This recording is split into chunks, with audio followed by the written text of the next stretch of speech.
नमस्कार बच्चों। आज के इस वीडियो से हम टाइम एंड वर्क सीरीज की शुरुआत कर रहे हैं। ये टाइम एंड वर्क का सेशन 1 है और इस पूरी प्लेलिस्ट में मैं आपको टाइम एंड वर्क कवर करवाऊंगा from basics to advance level, है ना। चाहे कोई भी एग्जाम हो, whether it is CAT, GATE, TCS, SSC CGL, bank PO, IP MAT, कोई भी एमबी एंट्रेंस, कोई भी गवर्नमेंट एग्जाम, कोई भी प्लेसमेंट एग्जाम, आप कुछ भी क्रैक कर सकते हो। अगर टाइम एंड वर्क का क्वेश्चन उसमें आता है तो आप वो आसानी से सॉल्व कर लोगे, राइट। तो क्वांटिटेटिव एप्टीट्यूड का टाइम एंड वर्क बहुत ही इंपॉर्टेंट टॉपिक है। हर एग्जाम में कम से कम आप 3 से 4 क्वेश्चंस देखने को मिल सकते हैं आपको। सेशन 1 आज है, बट आज हम लोग टाइम एंड वर्क की डायरेक्टली बात नहीं करेंगे, कुछ और बेसिक चीजों पर मैं आपसे बात करना चाहूंगा, है ना। तो पहले सेशन की शुरुआत करते हैं, फिर मैं आपको बताता हूं कि क्या वो बेसिक चीजें हैं जो टाइम एंड वर्क सीखने के लिए जरूरी है।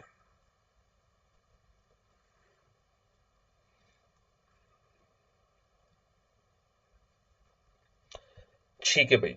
तो पहली चीज, what we will learn in this topic. इस कंप्लीट प्लेलिस्ट में, इस टॉपिक में मैं आपको क्या क्या देने वाला हूँ, क्या क्या डिलीवर करने वाला हूँ, वो मैं आपको बताता हूँ। सबसे पहले तो हमारा जो बेसिक कॉन्सेप्ट है, मतलब एफिशिएंसी बेस्ड क्वेश्चंस पर हम बात करेंगे। एफिशिएंसी क्या होती है, उसके ऊपर क्वेश्चन कैसे बनते हैं टाइम एंड वर्क के, वो मैं आपको बताऊंगा इस प्लेलिस्ट में, कंप्लीट प्लेलिस्ट में, है ना।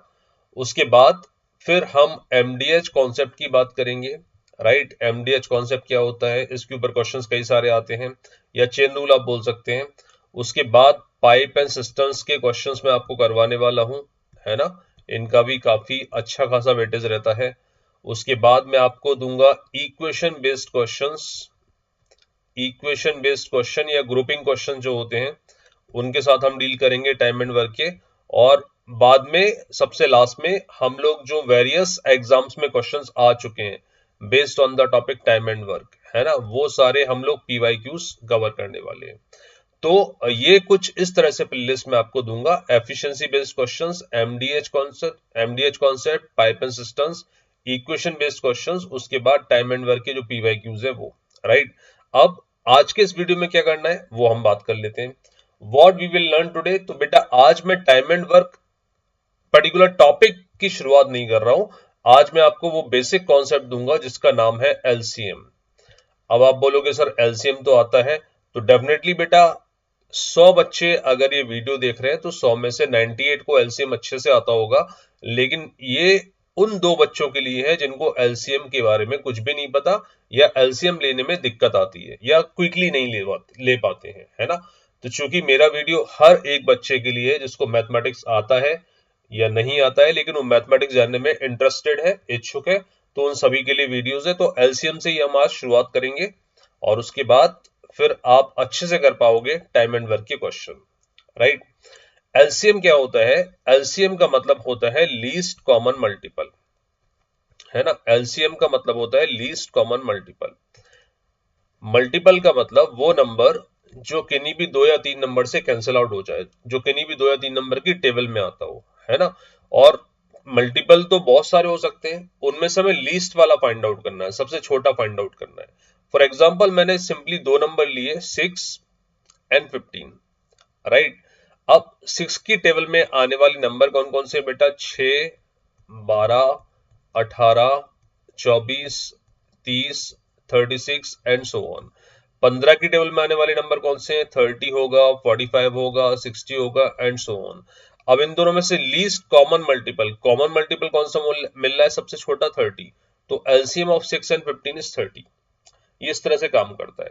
अब ये लेना कैसे है वो हम क्वेश्चंस के थ्रू देखते हैं, है ना। तो पहला क्वेश्चन उठाते हैं आज का। Find the LCM of 24 and 36। तो भाई 24 और 36 का एलसीएम लेने के लिए आपने क्या करना है, बहुत बेसिक से बता रहा हूं, समझना। 24 और 36 को प्राइम फैक्टराइज कर लेना है, मतलब प्राइम नंबर के फॉर्म में लिख लेना है ना। उसके लिए थोड़ी बहुत टेबल्स आपको याद होनी चाहिए। तो 24 होता है 8 × 3। 8 का मतलब क्या होता है 2 की पावर 3, और 3 का मतलब 3, तो ये हो गया 24, 8 × 3, समझ आ रहा है। 36 क्या होता है आपका, इसको लिख सकता हूं मैं 9 × 4, है ना। 36 का मतलब 9 × 4, तो 2 की पावर 2 आ जाएगा विच इज 4, और 9 आ जाएगा 3 की पावर 2। अब एलसीएम में आपको क्या करना है, लीस्ट कॉमन मल्टीपल जब भी आप लेते हो तो आपको वो नंबर फाइंड आउट करना है जो 24 और 36 से डिवाइड हो जाए। तो आपने क्या करना है, मैक्सिमम पावर कंसीडर करनी है। 2 की पावर 3, 2 की पावर 2, तो मैक्सिमम पावर कितना होगा, 2 की पावर 3। 3 की पावर 1, 3 की पावर 2, तो मैक्सिमम पावर कितना होगा, 3 की पावर 2। तो LCM would be 2 cube into 3 square which is 8 into 9, 72 is the LCM. तो इस तरह से आप एलसीएम के साथ डील कर सकते हैं, राइट। अगर आप मेंटली कैलकुलेट करना चाहते हो तो आपको नंबर दिए हैं 24 एंड 36। आपने क्या करना है, बड़ा नंबर पकड़ना है 36 और इसकी टेबल चेक करनी है, 36 की टेबल। क्या 36 की टेबल में 36 आता है, लेकिन क्या 36 24 से डिवाइड होता है, नहीं होता। 36 का नेक्स्ट मल्टीपल होता है 72। क्या 72 24 से डिवाइड होता है, होता है। तो आंसर इज 72।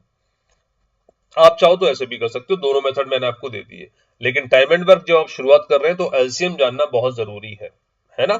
चलिए, तो आज 7-8 क्वेश्चंस केवल हम एलसीएम पर बेस करेंगे, जिससे टाइम एंड वर्क का आपका जो बेसिक कॉन्सेप्ट है वो अच्छा हो जाए, है ना। एलसीएम में आपको दिक्कत ना आए।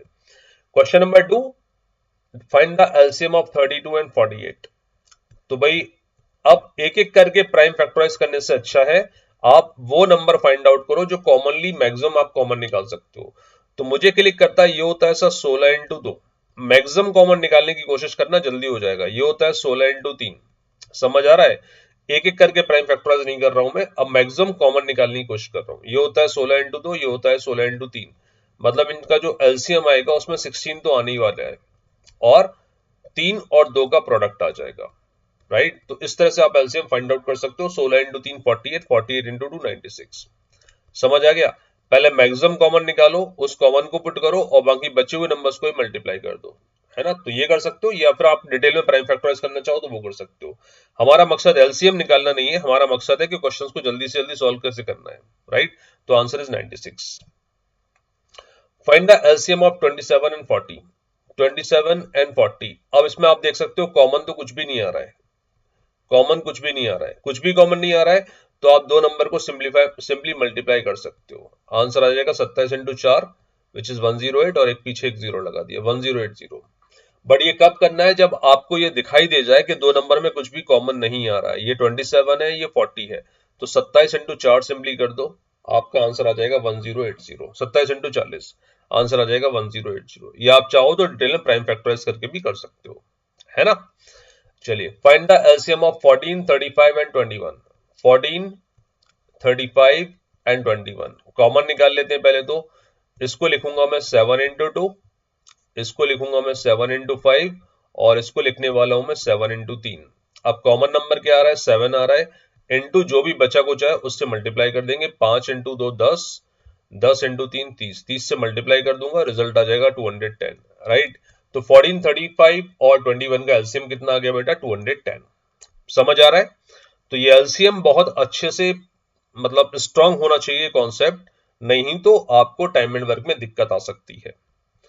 Find the LCM of 108 and 45। ठीक है, तो सबसे पहले हम कॉमन निकालने की कोशिश करते हैं। उसके लिए मैंने फिर से रिपीट कर रहा हूं, टेबल्स आपको पता होना चाहिए। 108 एंड 45, तो मुझे पता पड़ता है कि भाई 45 होता है 9 इंटू 5, और इसको लिख सकता हूं मैं 12 इंटू 9।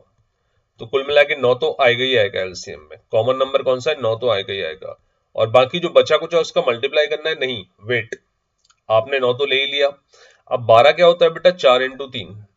12 क्या होता है, 4 इंटू 3। तो 3 की जगह मैं ऑलरेडी 9 पुट कर चुका हूं, तो केवल 4 लूंगा। 9 तो ऑलरेडी ले लिया ना, 3 का मल्टीपल, केवल 4 लूंगा, फिर 5 लूंगा। तो आंसर आ जाएगा 18।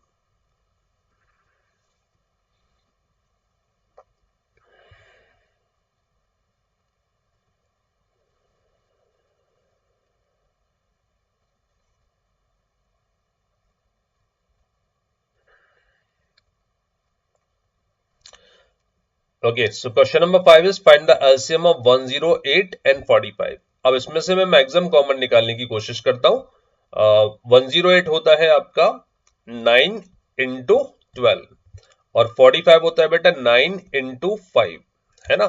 तो कॉमन क्या आ रहा है वो तो एलसीएम में पुट करेंगे करेंगे। कॉमन आ रहा है बेटा 9, कॉमन लिख दिया मैंने 9, और इंटू जो बचा कुछ है उसका मल्टीप्लाई कर दो। 12 इंटू 5 60, तो 9 into 60, so that must B 540।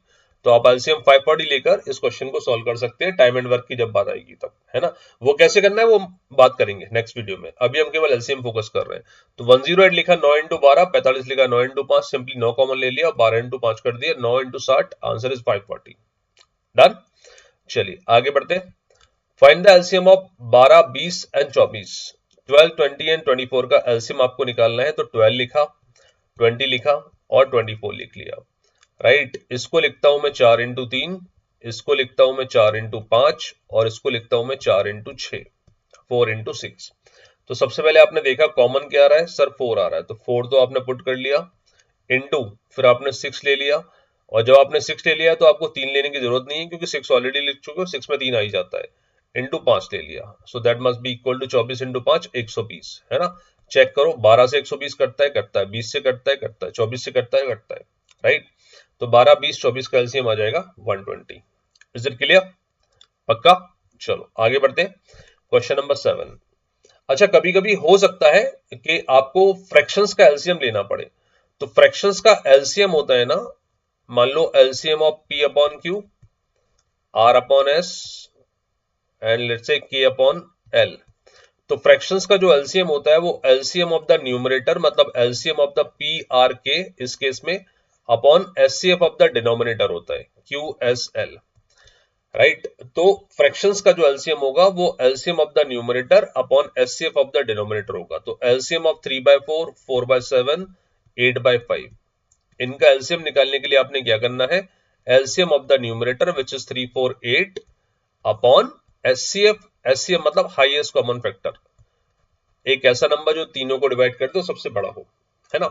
तो एलसीएम निकालते हैं फटाफट, 4, 3 और 8 का, भाई 4 और 8 का एलसीएम तो 4, 8 ही आ जाएगा, है ना। 8 डिवाइड होता है 4 से, और 8 और 3 कॉमन कुछ भी नहीं है तो मल्टीप्लाई कर देंगे, तो एलसीएम ऑफ द न्यूमरेटर आ जाएगा 24 divided by HCF of the denominator 4, 7, 5, इनको डिवाइड करने वाला एक कॉमन नंबर कौन सा है, 1 है, सबसे बड़ा नंबर 1 है, उससे बड़ा नंबर कोई कॉमन नहीं जो इन तीनों को डिवाइड करता हो, so that is known an HCF, highest common factor. तो 24 अपॉन 1 एलसीएम आ जाएगा 24। हो सकता है किसी किसी क्वेश्चन में आपको फ्रैक्शन का एलसीएम लेना पड़े, इसलिए हम एक दो क्वेश्चंस कर रहे हैं इसके ऊपर, है ना। Find the LCM of 4/5, 12/15, 16/25। मैं एक बार रिपीट कर देता हूं, मेरे वीडियोस देखते समय आप लोग थोड़ा सा वीडियो को पॉज करें और उसके बाद क्वेश्चन को सॉल्व करने की कोशिश करें, वापस से मेरा वीडियो प्ले करें, that would be better. LCM of numerator 4, 12, 16, ठीक है। तो 16 और 4 का एलसीएम तो 16 ही आ जाएगा क्योंकि मल्टीपल 16 जो होता है वो 4 से डिवाइड होता है। अब बचा 12 और 16, तो 16 का मैं टेबल चेक करता हूँ, 16 इंटू 2 32, 32 12 से डिवाइड होता है नहीं, 16 इंटू 3 48, 48 12 से डिवाइड होता है हाँ। तो LCM of the numerator is 48 upon HCF of the denominator. 5, 15 और 25 को डिवाइड करने वाला सबसे बड़ा नंबर कॉमन फैक्टर कौन सा है, 5, तो आंसर आ जाएगा 48/5, that is the LCM of this data. Find the LCM of 25/16, 15/12 and 5/20, right. इनका मुझे एलसीएम निकालने का है, तो एलसीएम निकालने के लिए सबसे बेस्ट क्या है, फ्रैक्शन अगर हो तो एलसीएम ऑफ द न्यूमरेटर 25, 5, 15, तो 5 और 25 का एलसीएम तो 25 ही आ जाएगा, बचा आपका 15 एंड 25, तो 25 और 15 का एलसीएम आएगा 75, जो इन दोनों से डिवाइड होगा। HCF of the denominator, HCF of the denominator is 16, 12 और 20, इन तीनों को डिवाइड करने वाला कॉमन नंबर चेक करो कौन सा होगा, जो 20, 12 और 16 तीनों को डिवाइड कर दे, कॉमन नंबर होगा और सबसे बड़ा नंबर होगा 4, राइट। तो 75/4 that would be the LCM. समझ आ रहा है? पक्का? चलो एक लास्ट क्वेश्चन और कर लेते हैं। Find the LCM of 216 and 180, कुछ बड़े नंबर ले लिए, तो फटाफट से मल्टीप्लाई अगर आपको करना आता है 2-3 नंबर को, आप क्विकली कैच कर पाते हो, तो 216 मुझे दिखाई दे रहा है 36 इंटू 6 होता है ना, 36 इंटू 6। सर हम कैसे करेंगे, तो आपको नहीं क्लिक कर पाता है तो आप प्राइम फैक्टराइज कर लो, वो करके भी बताता हूं मैं। पहले मैं निकाल लेता हूं 36 इंटू 6, और ये होता है 36 इंटू 5, मतलब जो इनका एलसीएम होगा वो 36 तो आएगा ही आएगा, और 5 और 6 का प्रोडक्ट और आ जाएगा, 36 तो आएगा ही आएगा, 5 और 6 का प्रोडक्ट और आ जाएगा, तो 36 इंटू 5 180, और ये ऐसे कर लेते हैं 6 into 5 30, 30 into 36, so that must B 1080, है ना। 36 इंटू 6 216, 216 इंटू 5 1080, तो ये आपका रिजल्ट आ गया 1080। ठीक है, अब अगर आप ऐसे क्लिक नहीं कर पाते हो तो जो मैंने इनिशियली मेथड बताया था प्राइम फैक्टराइजेशन, वो आप कर सकते हैं और मैक्सिमम पावर कंसीडर करके इनका एलसीएम ले सकते हैं। 216 होता है आपका 36 इंटू 6 या 108 इंटू 2 होता है ना। तो 2 और 108 होता है आपका 27 इंटू 4, तो 2 की पावर तो मैं 3 लिखूंगा, 27 का मतलब 3 की पावर 3, राइट। तो ये हो गया 27 into 8 which is equal to 216। ठीक है, 180 180 आपका होता है 45 इंटू 4 मतलब 2 की पावर 2 आएगा, 45 का मतलब 3 की पावर 2 आएगा और मतलब 9 और 5 की पावर 1 आएगा। एलसीएम निकालने के लिए क्या करना है, मैक्सिमम पावर्स लेनी है। 2 की पावर 3, 2 की पावर 2, मैक्सिमम कितना आ गया 2 की पावर 3। 3 की पावर 3, 3 की पावर 2, मैक्सिमम कितना आ गया 3 की पावर 3। 5 की पावर यहाँ पर 0 है और यहाँ पर 1 है, तो हम क्या लेंगे 5 की पावर 1। अब इनको मल्टीप्लाई कर दो, you will get the LCM. 8 into 9 sorry 8 into 5, ये वाला कर लेते हैं, 8 इंटू 5 40 इंटू 3 की पावर 3 मतलब 27, 27 इंटू 4 होता है 108, तो 1080 इज द एलसीएम। ठीक है, 1080 इज द एलसीएम, राइट। चलिए बेहतरीन। तो ये आज के टाइम एंड वर्क के सेशन में एक्चुअली मैंने टाइम एंड वर्क शुरू नहीं किया, मैंने आपको एलसीएम का कॉन्सेप्ट बताया जिसके थ्रू आप टाइम एंड वर्क के क्वेश्चन आगे आने वाली वीडियोस में सॉल्व करने वाले हैं, है ना। कंटिन्यू करेंगे टाइम एंड वर्क का basic concept which is efficiency based questions in the next video. तब तक के लिए thank you very much, God bless you, bye bye, take care.